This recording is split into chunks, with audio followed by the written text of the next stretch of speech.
Yes, thank you so much, Teacher Stephen.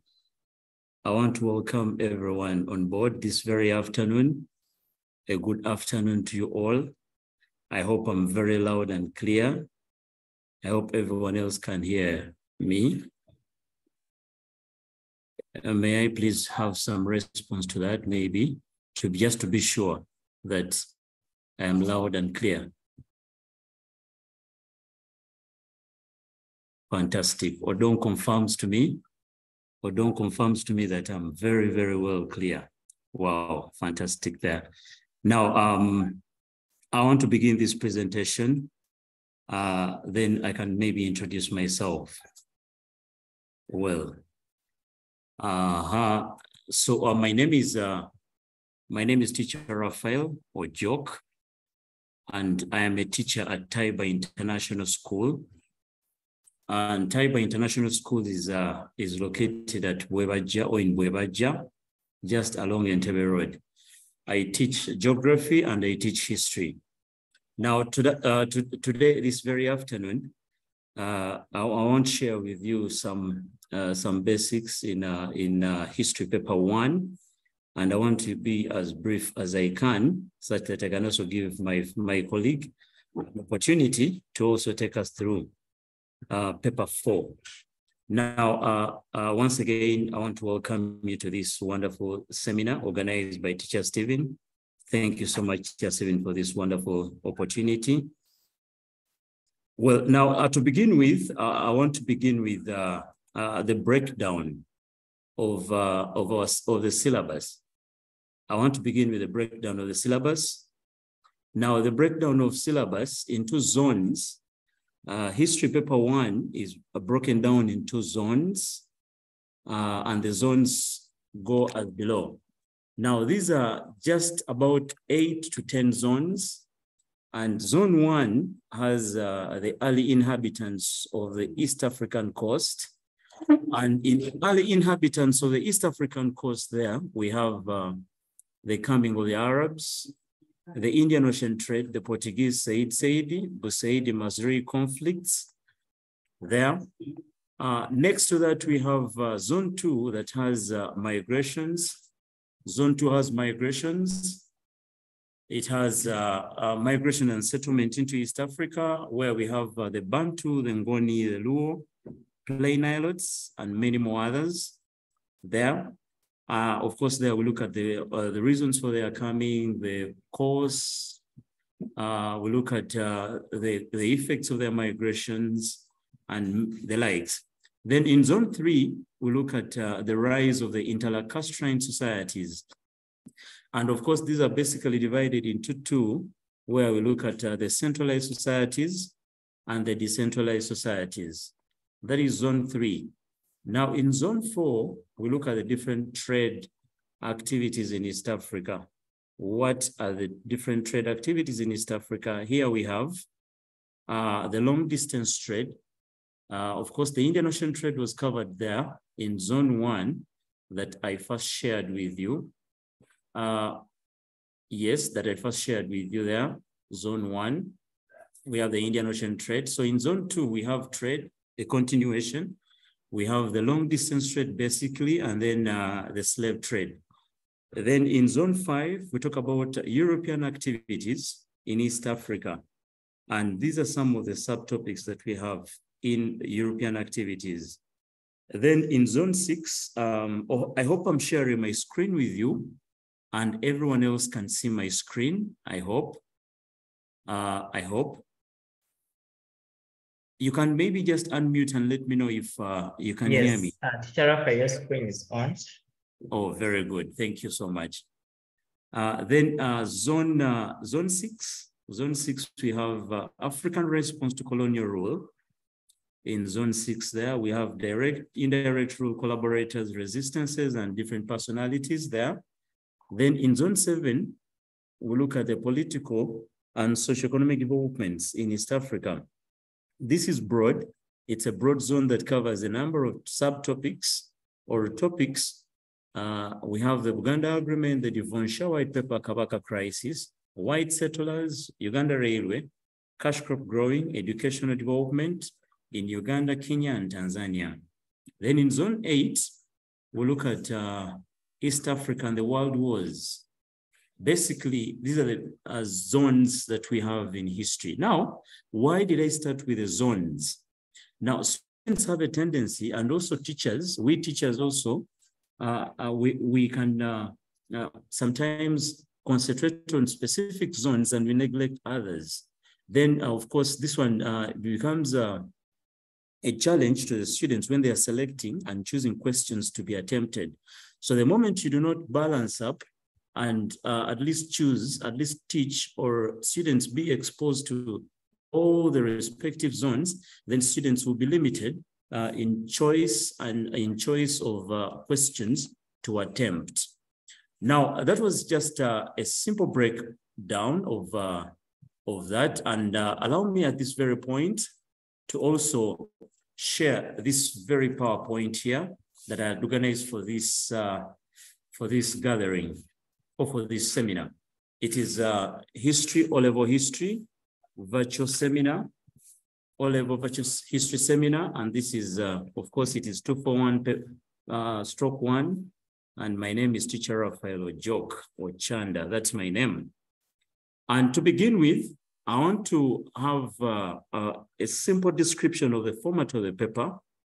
To your attention, I want to bring, especially to the candidates, that the paper consists of 10, unlike the eight questions that are in paper 4, and where a candidate is required to attempt 4 questions randomly picked from a total number of questions, 10, like I mentioned there.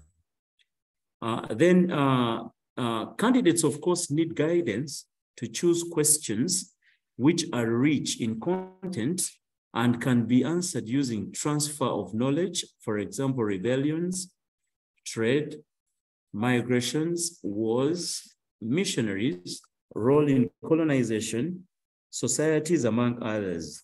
Now, why am I mentioning these topics or these subtopics?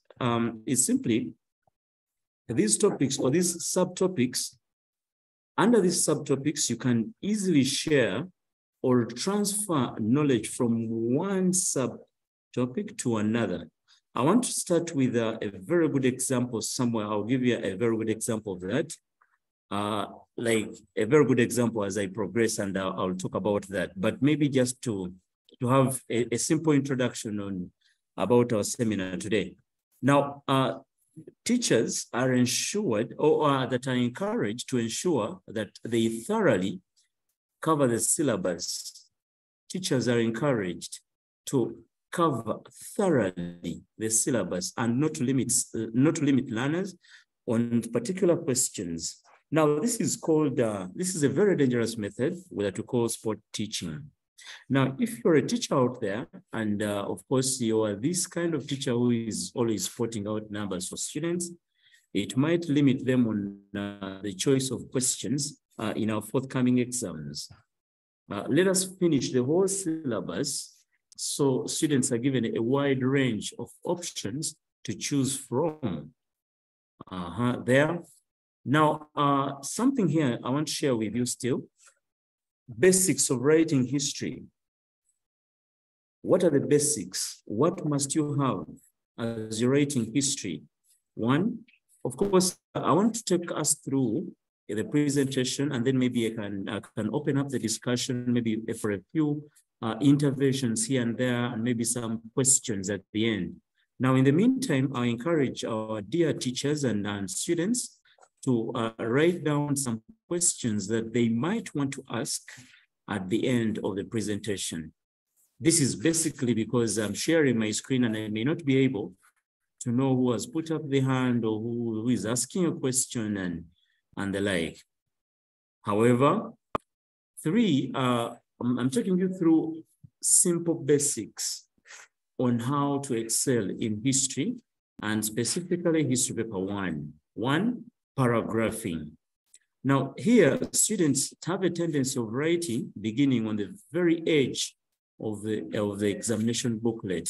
Now this is punishable by giving you little or very few marks. Now, paragraphing is very, very, very important. Now, a standard paragraph is that paragraph that is between 2 to 3 lines. What must it have? A standard paragraph should have a clear, brief, and meaningful point. What am I talking about? You must state a point. Have a brief explanation to the point. Give us examples where necessary. And of course, as you maintain the logical flow of information, because history is marked out of impression, because here we must have a logical flow of information, an event after an event. Like I'll be sharing, for example, if you're answering still, for example, if you're answering, for example, the cause of maybe a resistance or cause of migration, you must have that in order. So my point here was, history must not be taught in disjointed forms. As teachers, when we're teaching history, we need to begin with the causes. For example, if it's a rebellion, begin with the causes, cause, effects. Then this brings out to the logical flow of the event. Now, most importantly, we have the last one there that says, do not skip lines in your paragraphs. Now, it is suicidal when you're writing history to skip lines. Never at any one point be tempted to skip lines. Please do not skip lines when you're writing history, but rather use paragraphs. Fantastic there. Now, number four item that I wanted to share with you are the different parts of a history, essay at O level. Now, at O level, all candidates in all papers of history are required to give the following. Number one, an introduction. An introduction in history scores a student 2 marks. An introduction in history scores a student 2 marks. The body scores a student, and the conclusion also scores a student, or will score a student a mark for the conclusion. But most importantly, now it is punishable if you miss out on the introduction. If the moment you do not write the introduction, we'll write a -2 because you do not have the introduction. Then if you also don't have a conclusion on part B, then we also put a -2. So introduction, conclusions are basically key parts of an essay at O level. Now, okay, I'll share some questions here and we'll think about them. But before, introductions are required only on part A of the question. It is only when you're answering part A of the question that you will be required to write an introduction. And introductions can be in form of, one, providing a background to the subject of the question. For example, you're answering a question, maybe, what were the terms of the 1900 Uganda Agreement? So you begin with the meaning and the description of what the Buganda Agreement was. If, for example, the question is, explain, or what were the reasons for the construction of the Uganda Railway? So you can say the Uganda Railway was the line that was built from Mombasa to Kisumu and then extended to Uganda. And that is why it was called the Uganda Railway. Then you can also add something. Maybe you say the construction began on the 30th of May, 1896 at Kalindini, rather, that is in Mombasa, and then it expanded, and the chief engineer there was George Whitehouse. That is a brief background, and it qualifies you for 2 marks. Now, what should an introduction have?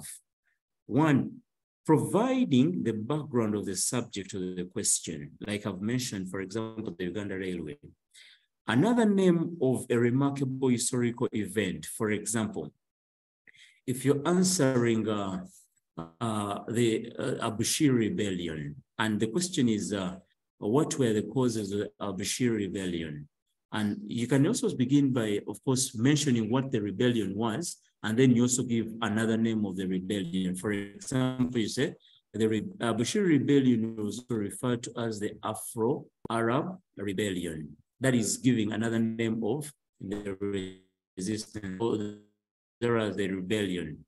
And or if you're answering a question on migration, you can say the River Lake Nilotes were also referred to, were a group of, we can say the Luo were a group of the River Lake Nilotes, you know, and as you're answering that, so then open up the SC using historical terms, like, for example, if they ask you a question like, describe the organization of the Kikuyu, you can say, maybe after bringing a brief introduction of who the Kikuyu were, and then you say, the Kikuyu were organized socially, politically, and economically as discussed below.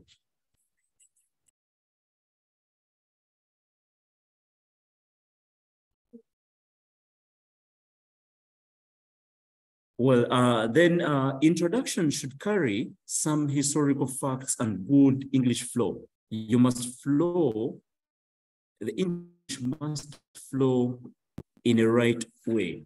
Then it also involves, the introduction also involves defining the key terms that are used in the question. Defining key terms that are used in the question, very, very important there. Then here are some samples of the introductions that we might take on. For example, if a question is on the Arabs, and on part A, you would want to score those 2 marks. You can simply say, a student can simply say, the Arabs were the first group of Europeans to settle the East African coast. They came from the modern states of Persia, Saudi Arabia, Turkey, and etc., or among others. This, you can, another example there of an introduction is the Swahili culture, for example, you know, and we said here the Swahili culture was an Afro-Arab culture that began with Arab settlement at the East African coast. That awards you, or that scores you, or we can score you 2 marks for that. Then the Indian Ocean trade was trade that was carried out between the East African coast and the outside world across the Indian Ocean. So a student can be given, awarded those marks there. I want to be a bit fast, so I can. So I hope the introductions are very, very clear to everyone. I want to hope the introductions are very, very clear to everyone there. Now, allow me to go to, like I said in the beginning, we can have questions. We can have questions. Like I said in the beginning, we can have questions at the end of the presentation, so we don't maybe, you know, so we can have a logical flow of the presentation. Because it is being recorded, we can use it for future reference or guidance. Now we go to the second part of the ESC at O level, and this is called the body.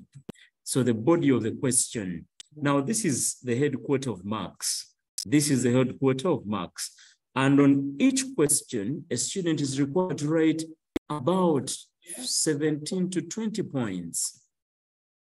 17 to 20 points. However, these points must be well explained with at least 3 varied examples. I'm going to give you some samples of examples in the next slide. And the English must be good. The English must be good there. There. Then here I have some examples. Here I have some samples of examples. For example, you are answering a question on maybe it could be effects of the Arabs, maybe effects of the Indian Ocean trade, or maybe something like that. And then you want to give examples of towns. You can say maybe the coming of the Arabs led to development of coastal towns like Zanzibar, Sofala, Mogadishu, Kilwa, among others. Now, these are the examples we are talking about.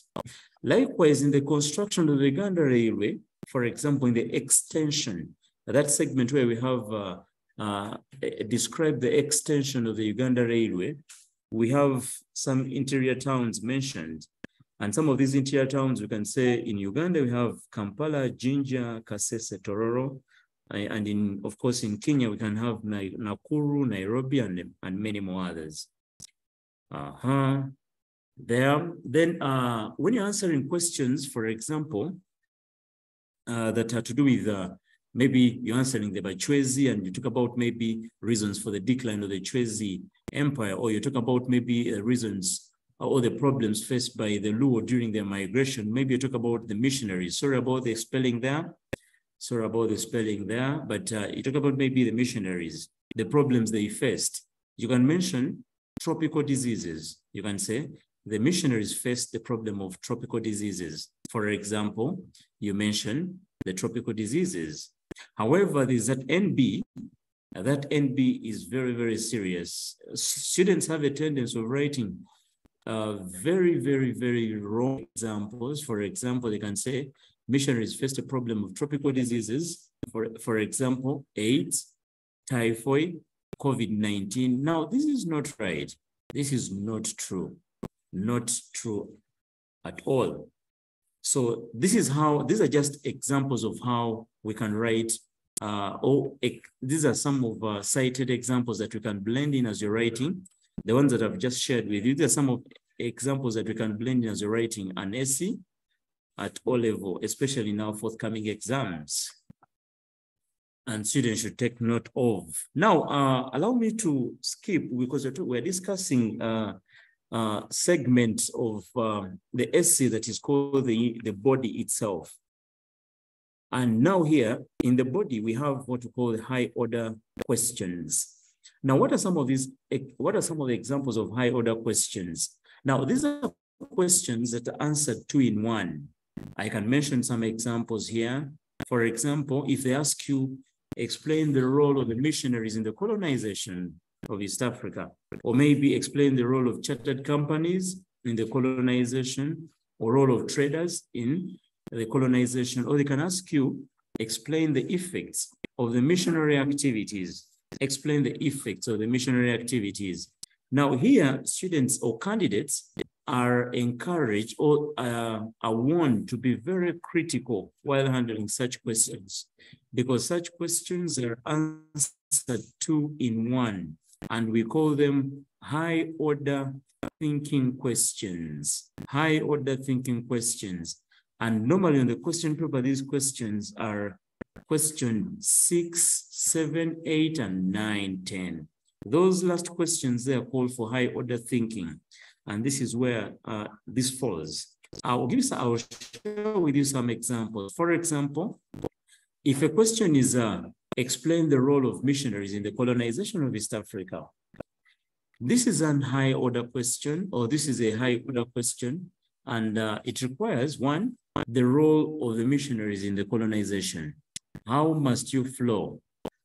You state the activity that the missionaries did and how this activity led to the colonization of East Africa. And here I mentioned an example. For example, the missionaries drew maps. Now, how did these maps contribute to how did they contribute to the colonization? The maps that they drew provided geographical knowledge to the colonialists. So they were able to navigate through all parts of East Africa. Then another example here, the missionaries signed treaties. So how did these treaties help in colonization? Very, very important. They spread Christianity. How did the spread of Christianity contribute to the colonization? Very, very important there. So when you're answering such questions, these questions are answered in 1. We call them high order thinking questions. You need to be very critical when you're answering such questions. You should. Then it takes me to, still we are handling the body. It takes me to something to note. Many students, when you're writing, for example, when you're writing reasons for the coming of the Portuguese, I want to give an example. Some students say the presence of monsoon winds. Some students say fertile soils, good climate, you know, fresh drinking waters. Now, these points only and only work for the Arabs. These points only work in the coming of the Arabs. So when you're answering questions to do with the coming of the Arabs, that is only and only when you can use such points. But when you're answering the Portuguese, because the monsoon winds did not help the Portuguese come to East Africa, the fertile soils did not attract the Portuguese to come. These were answers because these are answers to the reasons for the coming Arabs, like it is noted there. Still, there is something else here. We are still digesting on how best we can maximize points when it comes to writing the body of an essay at O level. Now, it is important for students to always explain their points. Only explained points are awarded marks. I want to give an example. There's a question here. What were the reasons for the migration of the Luo into East Africa? What were the reasons for the migration of the Luo into East Africa? Now, students have a tendency of saying that the Luo migrated because of drought, and they end there. Now, you need to explain that the prolonged drought led to shortage of water. That is, the led to shortage of water is an explanation to prolonged drought. But if you just mention that prolonged drought led to the migration of the Luo, then you have not explained, and then there you awarded half marks or half a mark there. Then still there's another point here that normally we tend to not to explain: internal conflicts. Some of you mentioned that some of you students mentioned that the internal or you can say internal conflicts led to the Luo migrations. So you've not explained anything. So there, you've identified the point, yes, but then you've not explained it. So it is better, it is paramount that you explain the point. For example, internal conflicts among themselves or amongst themselves as a result of land, power struggle, and many more other led to the migration. That is explaining. Still, external conflicts, the same. There. Now, this takes me to another segment of a very, very important area. And in this, sequential questions.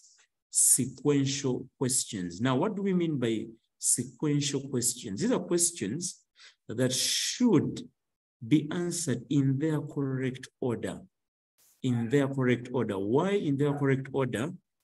It provides a logical flow if you identify an event after an event, because history should be made enjoyable and it should be impressive. And the only way you can make history impressive is having a logical flow of events. Now, this applies to questions that call for the cause of an event. For example, if a question is to do with the cause of maybe the cause of the Abushir Rebellion. Now, when you're answering the cause of the Abushir Rebellion, you must have a logical flow of events. For example, you can define the rebellion. You can say the Abushir Rebellion was also known as the Afro-Arab Rebellion, and you're given a mark for that, mere defining. Or you can say it was, rather there you've given another name, but you can also say the Abushir Rebellion was the first resistance, or it was the first rebellion against German rule in Tanganyika. You know, it was against Tanganyika, against Germans in Tanganyika. Then you give us you just mention the names. Even you mention, for example, it started maybe if you mention maybe it started in 1888 up to around 1890. That is description of, that is cause. you know, you're having a logical flow of the events. Then that is when you bring in the name of the leaders. Of course, here under the name of the leaders, I give ×2 because there was a leader on the side of the Africans, and there was also a leader on the side of the Germans there. Then you also give us the major cause, you know, the major cause. Now here you're breaking down the cause of the rebellion or the resistance. So maintain, my point here, maintain a logical flow of events. Now these questions here, for example, that require the steps in the abolition of slave trade, the steps in the construction of the Uganda Railway, and the Portuguese conquest. In East African, or in history of East Africa, when you're answering such questions, you must have a logical flow of events, an event after another. Then I also want to share still under the body, there is transfer of content or common points. This can be done for some topics. For example, when you're answering a question like reasons for the coming of the Arabs. Now, you will excuse me, I'm running so fast through this, but the video of this meeting will be also shared by Teacher Stephen. I'm sure he will share this, and we'll have this more and more. So allow me to take you through very fast, because we need to avail some more time for the teacher of history of South Africa to also take us through. Now, there are topics that you can transfer points or knowledge from one to another. For example, when you're answering reasons coming of the Arabs, they are the same factors for the reasons for the development of coastal towns. They're the same. Then when you're answering the effects of the Arab settlement and the coast of East Africa, they are the same effects of the Swahili culture. They are the same effects of Saidi.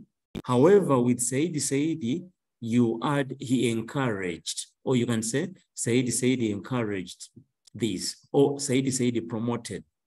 Then they are the same effects of the Indian Ocean trade. So once a student masters the effects of the Arab settlement at the coast, he or she has the effects of the Indian Ocean trade. It is just a matter of juggling and knowing the right examples to fit in there. Then the other is reasons for the migrations. Now, however, when you're writing the reasons for the migrations, you must begin with the specific reasons. For example, if you say, for example, amongst the Luo, some of them were pastoralists in nature, you know, so these are specific to only the Luo, only to the Luo. If you talk about maybe they wanted to spread their idea of centralized societies, that is specific, and it is specific to only the, you know. So when you begin with general, most times those general points may not award you good impression, but better if you start with those specific points, then you can bring in the general reasons for the migration. Then the other is organization of pre-colonial societies. So when you're answering centralized societies, for example, Uganda, Bunyoro, you know, these centralized societies have almost the same organization. It's just examples that differ. And then it's the same thing when you're answering the decentralized societies. So here, I want to call this transfer of content or common points. Then the same thing with factors for the development of the different trades, activities. The reasons for the development of the Indian Ocean trade were the same reasons for the development of the long distance trade, because one, in either way, we have development of, rather presence of trade items. So these are common points. So students should also take note of that. Now, normally there are questions in seminars that which questions require students, or what questions require students to draw maps. Now, students are required to draw maps on some few topical questions. For example, if they ask you the organization of trade, for example, if they ask you the organization of the long distance trade, you need to draw a sketch map. It is just a sketch map showing maybe the trade routes, maybe the towns. You need to locate these different towns where they are, and then maybe course of migration. A question is about the course of the Luo migration. Indicates they migrated from where to where and how they spread across East Africa. Then the other question could be the steps in the extension of the Uganda Railway. So when you're answering such questions, a student is required to draw a sketch map. Now, NB, when you're drawing a sketch map, students are advised or they are encouraged to manage their time well while drawing the sketch maps. Many times students draw these sketch maps and they spend a lot of time. And this costs them something. Now, it costs them some marks. Now, like I said, in transfer of knowledge or transfer of content from one topic to another, I have here, for example, an acronym for the common causes of migrations. Before you can, of course, like I said, you begin with the specific causes or reasons for the migration, and then you can bring in the common causes of the migrations. Common causes, I have an acronym here, Feed Me Chap, and here it is there. So because I'm rushing through it very fast to allow the history teacher for paper 4 to also share with us some content and also share with us some knowledge so we can better up and be prepared for the forthcoming exams. Allow me to run this very, very fast. Then language. Now under language, when you're writing history essays, never start points with it. For example, if you're writing the Bantu migrations, and then, they. Now, that they will be circled and you'll not have marks.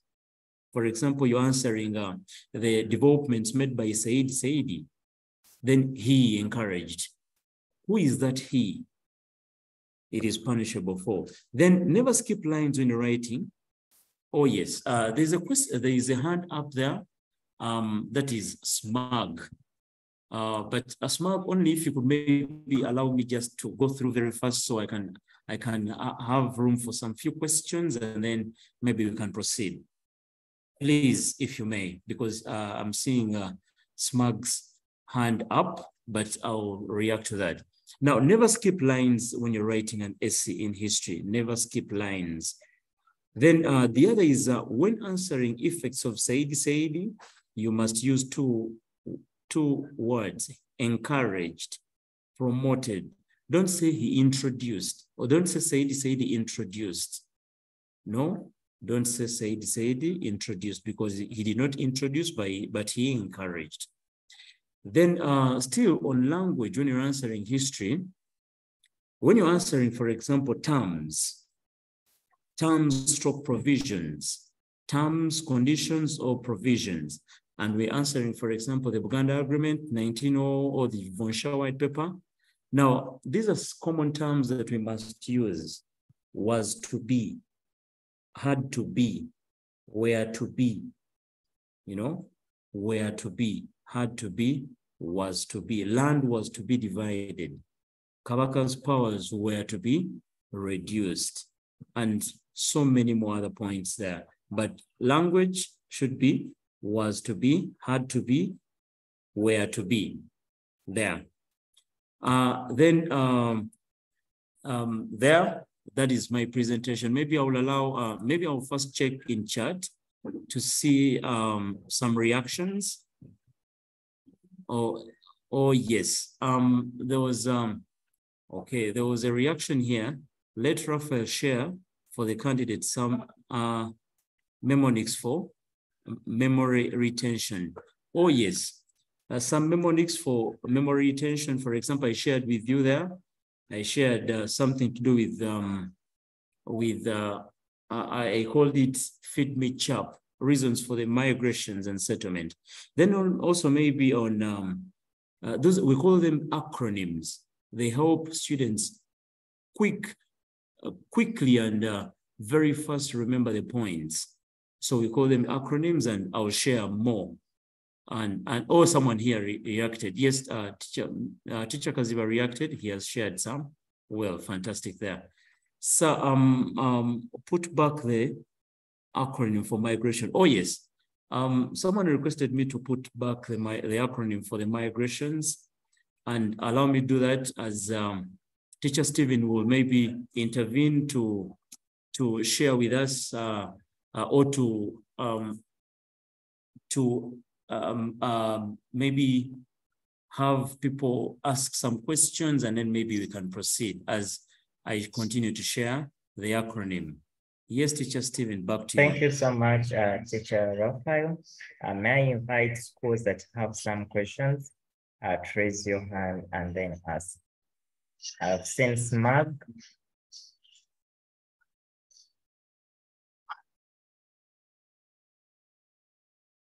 Smug, you had a question? Okay, Kasese. Thank you very much for sharing to us. My question is, are we supposed to read only the abridged curriculum or read the whole content? Because where we are reading, we are confused. Sometimes they say they are setting abridged curriculum and sometimes not. We don't know which is which. Yes, thank you so very much from Kasese Muslim School. Now, the abridged curriculum, I don't know if I'm clear. Yes, you're clear. Very well. Okay, now the abridged curriculum will not be effective this very year because we need to cover the whole syllabus. And the whole syllabus, of course, like I mentioned earlier in the respective zones that I mentioned, that I shared with you, for example, the different zones I told you, do not focus only on the abridged curriculum, but cover the whole syllabus, like I had broken it down to you in the 8 examined zones. But do not look at the abridged curriculum because they may set you off. And please make sure you complete the whole syllabus. Thank you.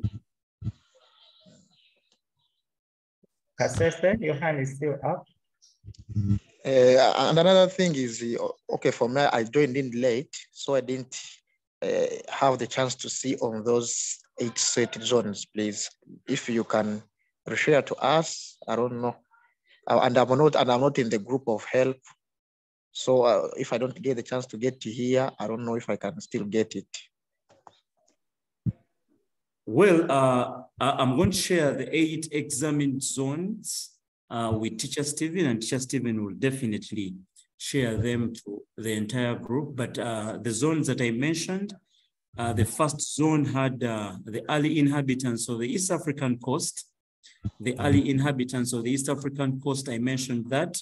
And I said in this zone, we have the different topics. For example, the Arab settlement at the coasts. Under Arab settlement, of course, it's broad because we have the Swahili culture in there. We have the Indian Ocean trade next, the Portuguese.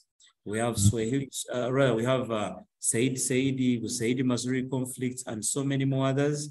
Then zone 2.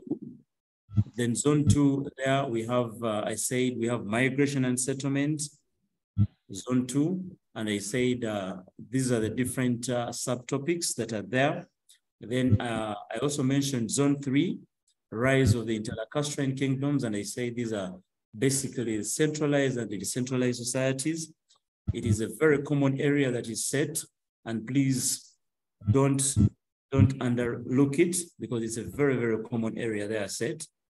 Then I don't know if I'm being helpful, Kasese Muslim School. Yes, you are. Thank you. Very well. Then we also have the rise of the rise of Interlacustrine Kingdom. Then I said zone 4, we have trade. And of course, like earlier on, we had shared the Indian Ocean trade there. So here we have the long distance trade and basically slave trade. But I said when you're answering slave trade, there's that question normally where they ask you for the steps in the abolition of slave trade. Be very, very careful when you're answering that, because it is a high order thinking question and it requires you to have a logical flow of content. Then zone 5, I said we have European activities in East Africa. And these are, of course, talk about the missionaries, their activities, reasons for their coming and how they contributed to the colonization. I mentioned explorers, imperialists or colonialists. I talked about the traders, scramble and partition of East Africa. All these fall in one zone.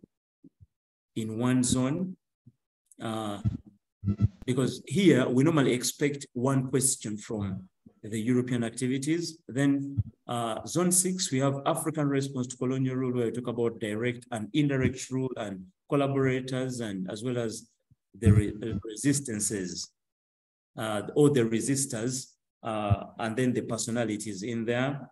Then zone 7, I said we have political and socio-economic developments. That is where we have the Buganda Agreement. 1900, we have the Devonshire White Paper. We have Kabaka Crisis, white settler farming, or white settlers. We also have Uganda Railway. We have cash crop growing, and then education. And then the last zone is zone 8, where we have East Africa. Now, this is normally question number 10. Here it has World War I, why East Africa got involved in World War I and the effects, why East Africa got involved in Second World War and the effects, then the growth of nationalism, personalities in the independence struggles, both, of course, in all countries of East Africa, Uganda, Kenya, and Tanzania. I hope that is well done there. Yes, Stephen, back to you. Thank you so much, Teacher Raphael. Let me ask Kovia.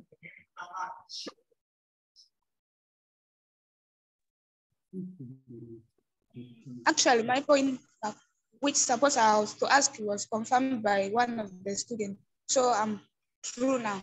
Thank you. Okay. Lastly, Prosper. Thank you. I'm William Prosper from Kivali District. I'm a teacher at Notre Dame Academy.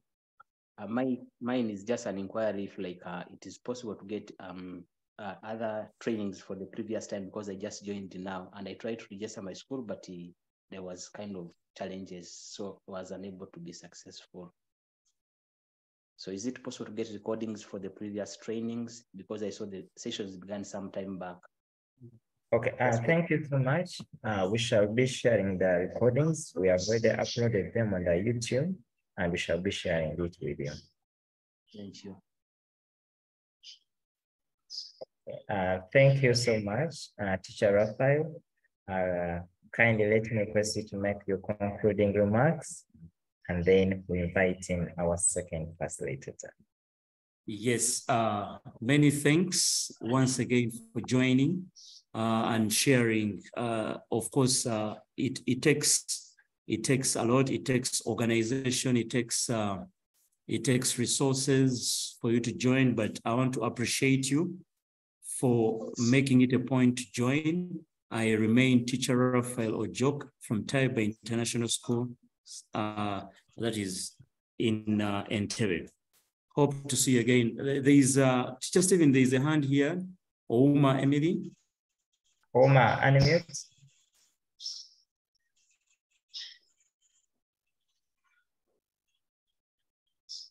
I'm failing to get him. Okay.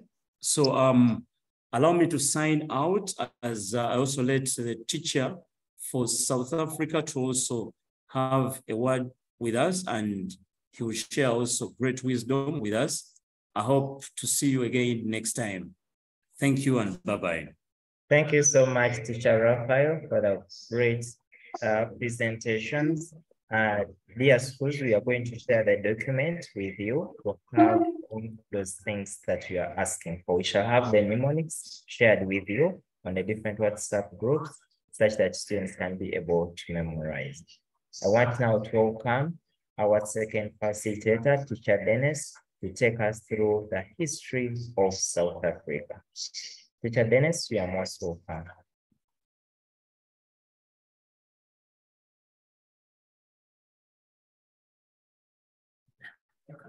Okay, thank you very much, Teacher Stephen, for giving me this opportunity to also share a few insights of what I think will help our students to excel. My name is Teacher Dennis Okello. I teach here in Taiba International School together with Teacher Ojok and Teacher Stephen. So I teach South Africa, and these are some of the things I think will help us to excel.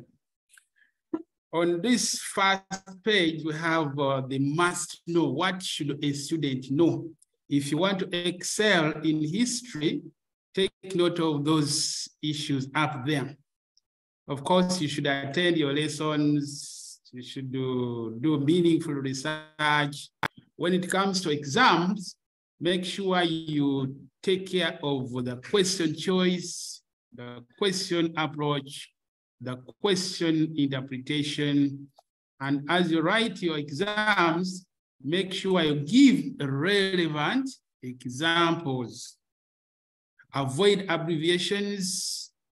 Answer the right number of questions according to the instruction, of course. Then avoid repeating. Do not write the question again. The question paper will be attached to the answer sheet. So don't repeat it, don't write the question again. Those are just some simple guides here and there. And of course, do not be tempted to cheat. And then for paper 4 specifically members, let us be careful when we are writing technical words.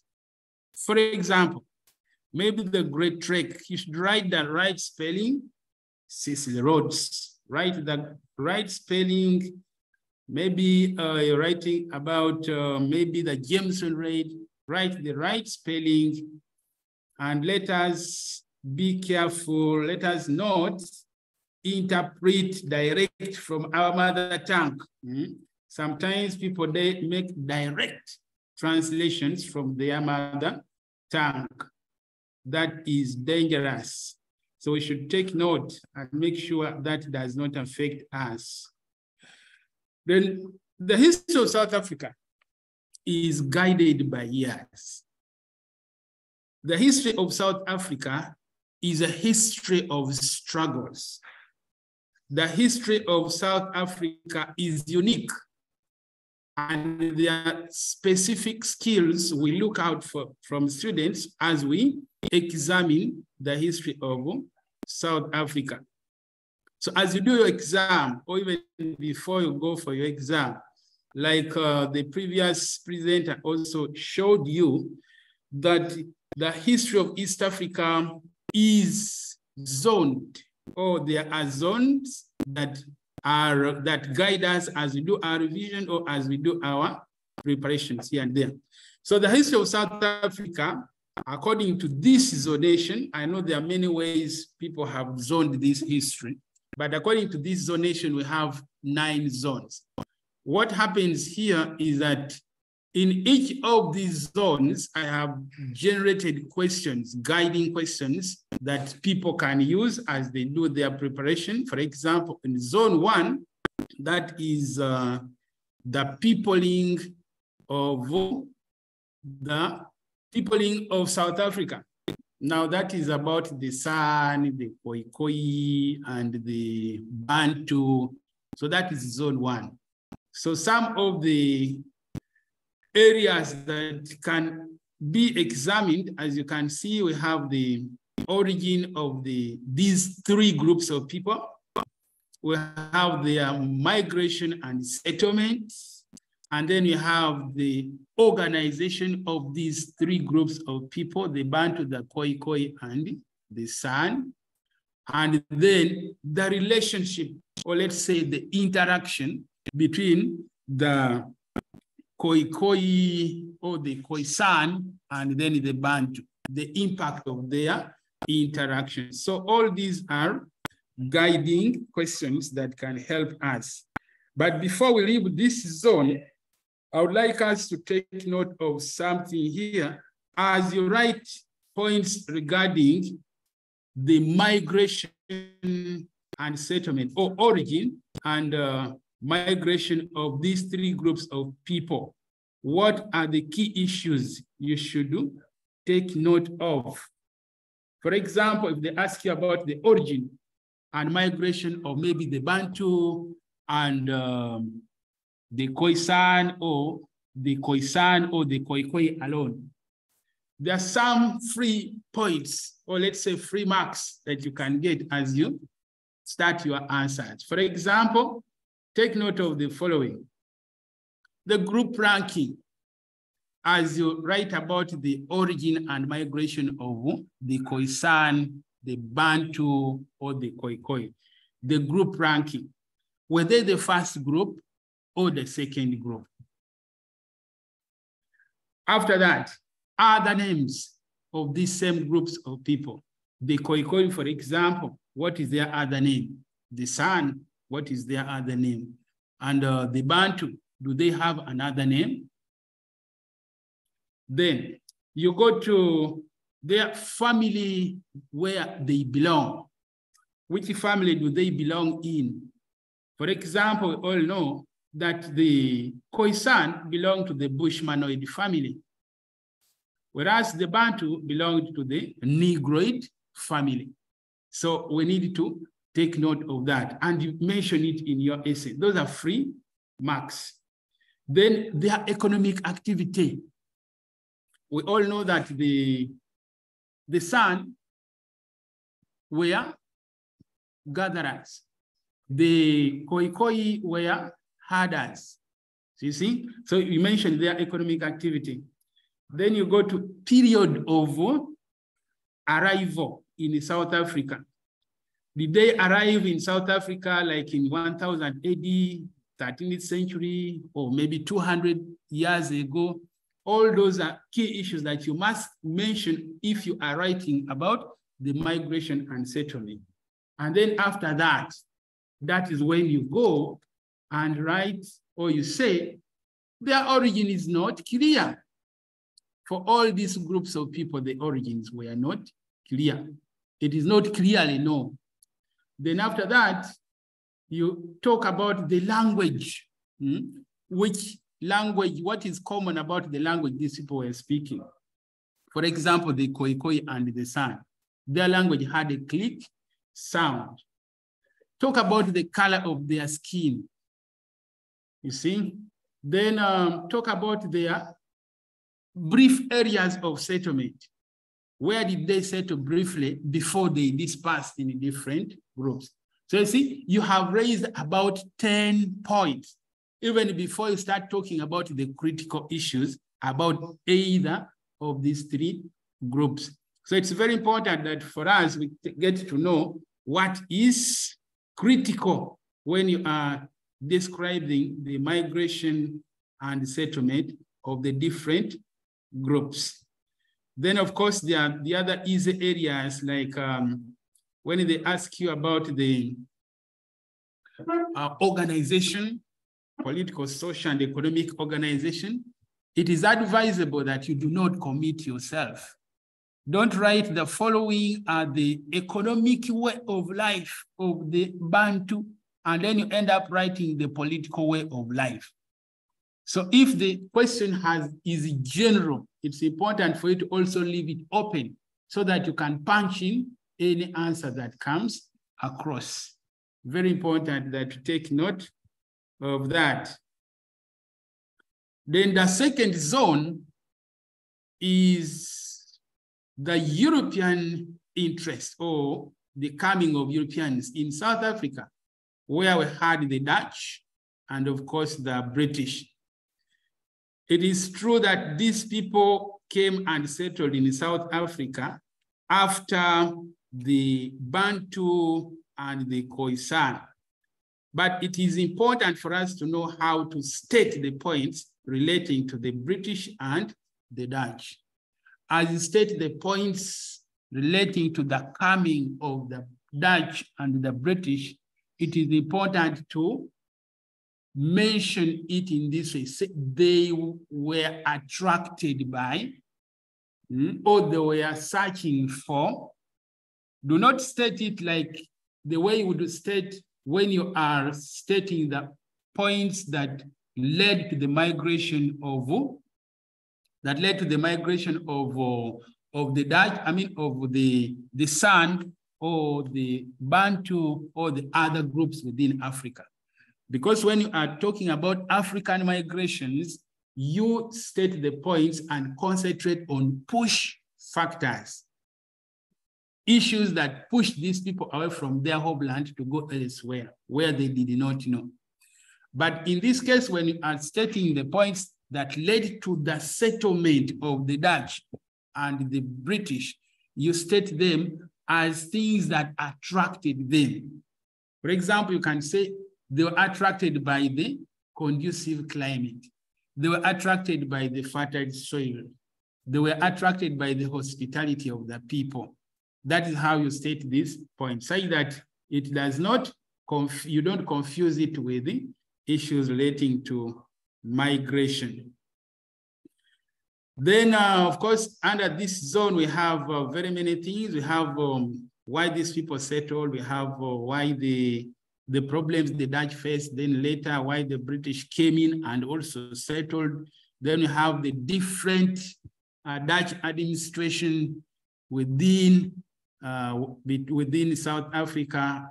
And then we had the expansion of the Dutch towards the Fish River. All those are questions that can help during revision. So that is zone 2. That is zone 2. Then when you go to zone 3, now that is the Great Trek. The Great Trek, the Trek battles. So here it's important for us to know, of course, the causes of the Great Trek. Here you state the points as issues that came, of course, between the British and the Dutch. There are lots of disagreements between these two groups that led to the migration. So we need to know all the causes of the Great Trek, of course, the cause of the Great Trek. We need to know all the trek wars, starting with the Vegicorp up to Blood River, the causes and effects. All that is under one theme or one zonation. The establishment of the 3 Boer republics we have here: Natal, Orange Free State, and Transvaal. Factors that led to the establishment of all those 3 all those 3 Boer states should be known, and that is still under one theme. And by the way, it's important for us to note that the factors that led to the establishment of these 3 states are in very many ways similar, as we are going to see down there. Then the 4th zone is the Mfecane and nation building. That's where we find Shaka Zulu, the Pedi state, and all that, the Soto state. That is zone 3. All those are questions that can guide people.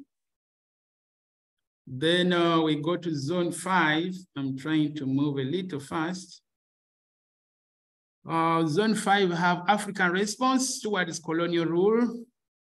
That is where you're going to find all types of resistances or wars that were fought between Africans and the whites. And the causes are in very many ways the same. You'll find the Anglo-Zulu War, you'll find the Bambata Rebellion, all that. That is another zonation. And you go to missionary activities, everything to do with the missionaries, you find they are all in there. Anything to do with the missionaries, whether it is the Dutch Reformed Church or it is anything to do with missionaries, you'll all find it there. Then you have the mineral discovery as Zone 7 and the Boer relations. Here you're going to see how conflict started between the Africans and the whites, all because of the discovery of minerals. Then you have the next zone, the Anglo-Boer Wars. That is 1881, 1899, and all that came after that. We have the treaties. There are many treaties that were signed in South Africa, starting with the Pretoria Convention, Vereeniging Peace Treaty. We had the National Convention. Then we had the Act of Union 1910. And then we go to the Federation Scheme. The Federation Scheme, that is now another zone. There are very many questions there that can guide you. And then Zone 8 is apartheid and all issues relating to apartheid. Apartheid and how Africans responded to apartheid. Under here we have all those resistances like the Sharpeville shooting or the Sharpeville demonstration, the Soweto uprising, causes and effects, everything to do with apartheid, how the different personalities made their contributions towards ANC to fight apartheid, and eventually how apartheid was defeated. All those are guiding questions that can help you. And then the last zone is the history of South Africa outside South Africa, the history of Southern Africa outside South Africa. So here we have the Germans in Namibia and the British in Botswana. So that is Zone 9. There are very many guiding questions there that can help you during your revision. So down here, I have common causes of migrations. An acronym is up there that can help you memorize these common causes. These causes can help you to explain these factors can help to explain the causes of migration of the Khoikhoi, of the Bantu, of the other groups. So the acronym is chain of feeds, you can see here. If you look at the way it has been also arranged down here, it also reads chain of feeds. So the common causes, you can see they are here. Climate, hunting grounds, they're looking because of adventure, internal conflicts, they were looking for, because of natural calamities like floods, overpopulation, famine, fishing grounds, epidemic diseases. So these are common causes of migrations, just in case they ask you. Just in case they ask you. Then you come down here, there are very many acronyms here. Let us go down here and we see the relationship between the Khoikhoi and the San. It is true that these people had varying reactions towards each other. The Khoikhoi sometimes attacked the Bantu. The Bantu sometimes were friends with the Khoikhoi, but the impacts were many. Some of the impacts were negative, some of the impacts were positive. Then if you come here, you see the reasons for the Dutch establishment at the Cape. You can see these are unique reasons why the Dutch settled there. These are common reasons why the British settled there. These are unique reasons why the British settled there. In other words, this table helps you to summarize the reasons why the whites settled in South Africa. As you can see, I'm trying to move fast because I want us by 5 to be out of here. So here you can see, this is what I was talking about, that if you're stating the points about the settlement of the Europeans, all points must have, they were searching for fertile land. they were searching for maybe an area where they would get fruits. They were searching for blah, blah, blah. That is how you state your point, so that it becomes easy for you even to explain. Then when we come to nation building and the Mfecane here, we all know the meaning of the Mfecane, a period of chaos, a period of insecurity caused in South Africa by mainly Shaka Zulu and his neighbors. So here, the causes of the Mfecane, I said mathematically, the causes of the Mfecane are equal to Shaka Zulu's military reforms plus other causes. So it's important for one to first know all Shaka Zulu's military reforms and then add a few other causes of the Mfecane, and then you will be good to go.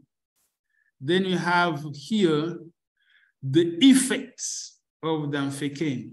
This is an acronym that can also help you to remember the effects of the Mfecane. Now, cheap draft in middle, up here, if you look up here, cheap draft in middle, I want us to get the meaning of cheap draft in middle so that we get to know how to use these acronyms. Cheap draft in middle.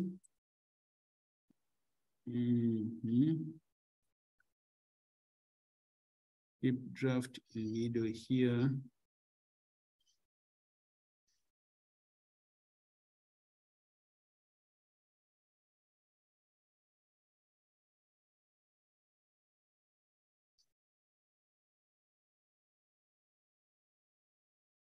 Okay, let's proceed.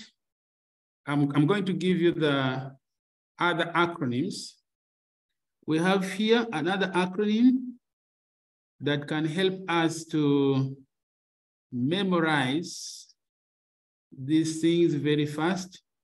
Causes of wars. The causes of wars, you can see. This is the acronym here. Most of the causes of wars rotate around these issues. For example, the common causes of African wars was failure of peaceful means, early victory of Africans, the warrior nature of the Africans, racism by the whites, imperialism, and the acronym is up here. So if you follow this vertically, you realize that you're actually looking for the meaning of this acronym up here. So these are the common causes of African resistances. Then we go to common reasons why Africans were defeated. Where Africans were defeated, the common reasons are also here. Inferior weapons, poor fighting tactics, unity and cooperation, low levels of African nationalism. And if you read through this vertically, you are actually looking for the meaning of that acronym up there. Then you go to the causes of the two trek wars, the Vegicop and Blood River War. If you read through this, the growing African nationalism, racism, enmity of the races, arrival of the Boers on African land, thefts of African cattle, you are actually looking for, this is Great Trek War Blood.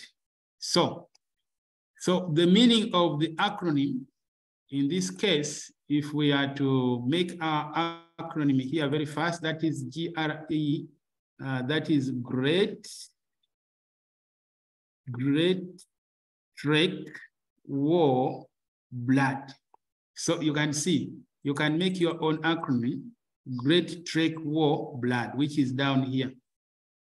So if you look at the effects of the two wars, you're going to find that it takes us back to I'm trying to really move very fast. We have the annexations here. Annexations of these three Boer republics of Orange Free State, Transvaal, and Natal. The common causes of the annexations, they are also here. There's an acronym here, Fred Bypass Hope. So if you read this vertically, you're going to see fertile soil, rumor of minerals, enmity between the two that led to the migration and finally settlement, imperialism of the British, poverty and bankruptcy. So you'll be looking for the meaning of that acronym up there. Now, members, because of time, I am not going to be able to go very far. I'm going to give chance to a few people to ask questions in the next 5 minutes. This material that I am using, I'm going to ask Teacher Stephen to share with you so that people can use it for further preparation in their exam. Any questions?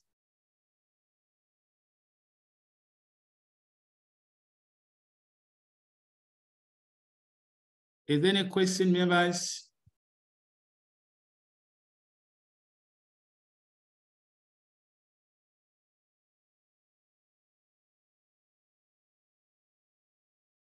If there is any question, I can take it up.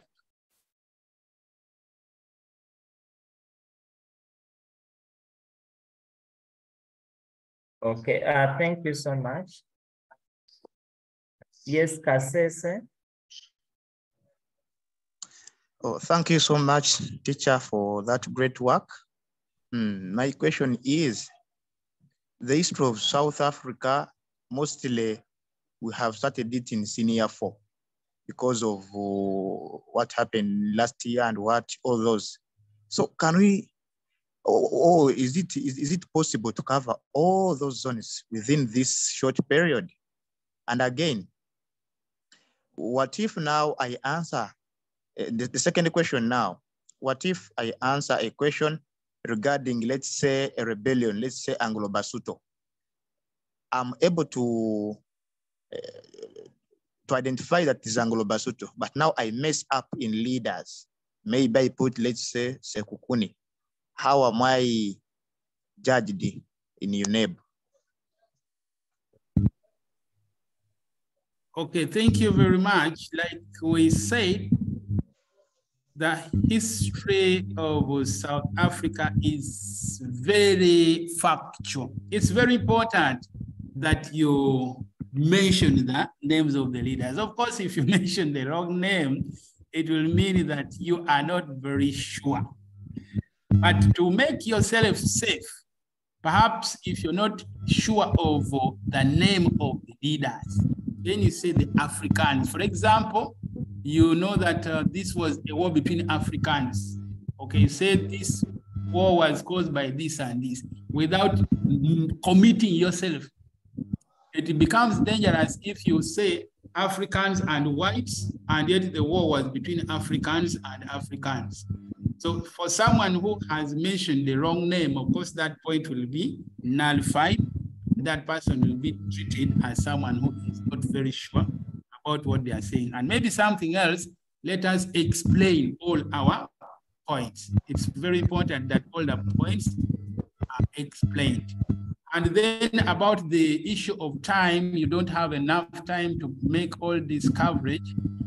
We have other resources. We have notes that has been compressed and summarized, and now it's in very few pages. Maybe we could share such copies such that you can share with your students, and then that will make your work very easy.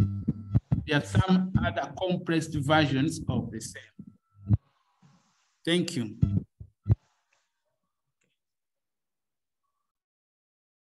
Any other question? Act I.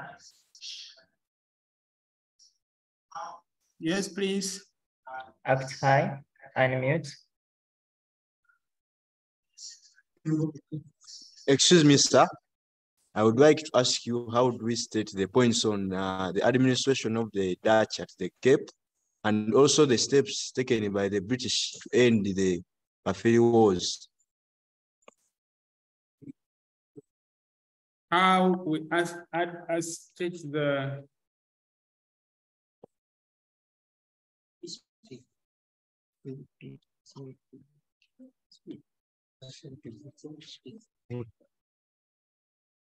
I am asking. Yes, please. I'm asking on how we state the points on the Dutch administration at the Cape and the steps taken by the British to end Kafiri Wars. All right, thank you very much. Dutch administration at the Cape.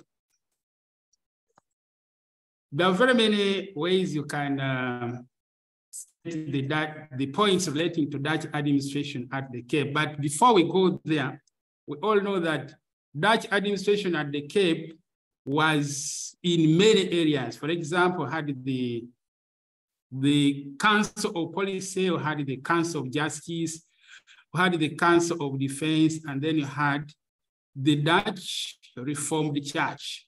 That is how the whole structure was constructed. So you have to follow, for example, if you're saying they established the Council of Policy, and this was to oversee this and this and this. It at the top we had the governor, and then it had maybe 17 directors. That is under the Council of Policy. Then you go and you may be talking about the Council of Justice. You say it had members appointed by the Council of Policy, and then you mention their job.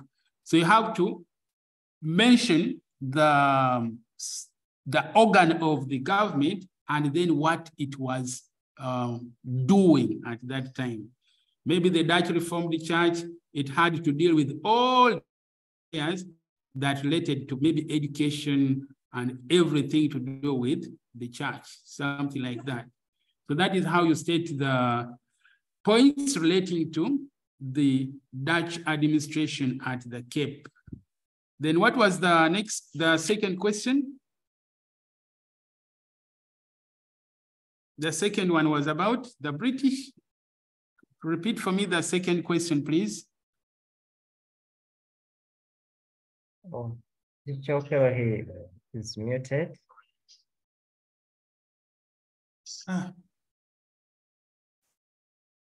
Okay, Buyengo SS. Steps taken to end slave trade.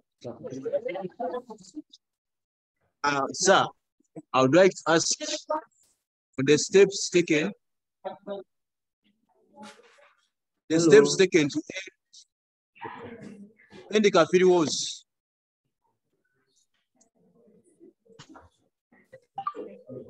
Teacher, unmute. Okay, thank you very much. Someone is asking the steps that were taken to end the Kafiri Wars. Now, that is under the African War Zone. What did the British do to end the Kafiri Wars? Are you asking me to give you the points or how to state the answers? How do we state the answers? Okay. Now, as you state your points, you need to mention what was done and the impact of it. What was done and the impact. For example, if you say, maybe the British or the whites did this, and then this is what happened. Maybe the whites did this, and then this is what happened. So you mention what was done, and then the impact of that step, and then how it eventually ended the wars. Any other question? Another question is, Yes. if they tell you describe the cause of the Khoisan. How do you state it? Because it is the Khoisan were as a result of Khoikhoi and the San. How do you state the cause? Thank you very much. You notice that the Khoikhoi and the San, you cannot easily separate them. So if they ask you about the migration and settlement, like I said earlier, you start with the general things about these two people. So, for example, you can talk about the color of their skin, talk about what the nature of their language, talk about their brief areas of settlement, talk about their economic activity. So, when you are discussing about the Khoisan, you end up talking about the San and the Khoikhoi randomly because you cannot separate the two. So make sure you follow the other guideline that I gave you. I'm going to share the guideline with Teacher Steven so that he can share it with you also. So you cannot separate the Khoikhoi from the San. Everything you write will be correct as long as it touches the Khoikhoi and the San at the same time. Next question. Yes, another question. If they ask you the organization, can you mix the social, political, and economic without arranging them like political alone, social alone, and economic alone? Yes. You can mix if you have not specified in the introduction. You can mix if you just say in your introduction that the San or the Bantu were organized politically, socially, and economically in the following ways. You can mix. Next question. No, thank you, Uncle. You're done. The questions are over. Yes. Okay, thank you very much, people, for attending this short session. I really wanted to be with you longer, but I have to go for another engagement. Thank you so much. I'm going to share all these materials with Teacher Steven, and I'm sure he's going to share it with you. In case anyone wants more help, please, you can look for me on WhatsApp. The teachers can find me on our group, and then I can share with you the summarized versions of the notes, don't worry. Or if you contact Teacher Steven, then Teacher Steven will ask me what you want, then I will give you. Teacher Okello? Yes? Before you leave, Buyengo SS is yearning. Oh, yes. So, I want to help me in history, East Africa. Yes. The question is about the abolition of slave trade and the Portuguese conquest. If I'm not remembering the year, but I'm remembering the event that took place. I do animal in UNEB.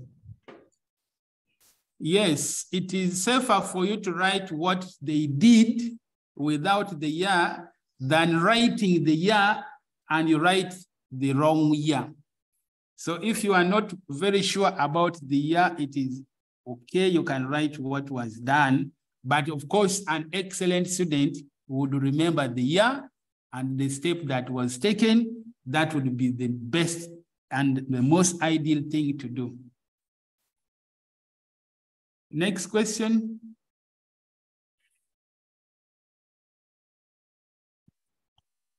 Next question. Buyengo SS, I think your question has been answered. Okay, members. Teacher Okello, before you leave, kindly type your number.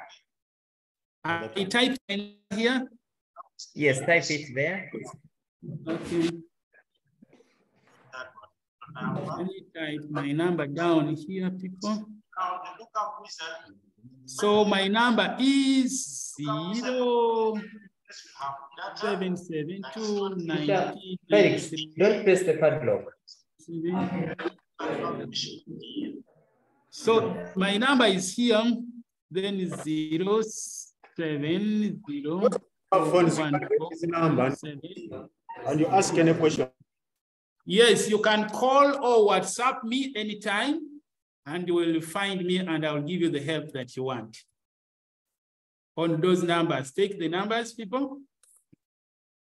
All those numbers are on WhatsApp and they're on. And you can call or you can WhatsApp me.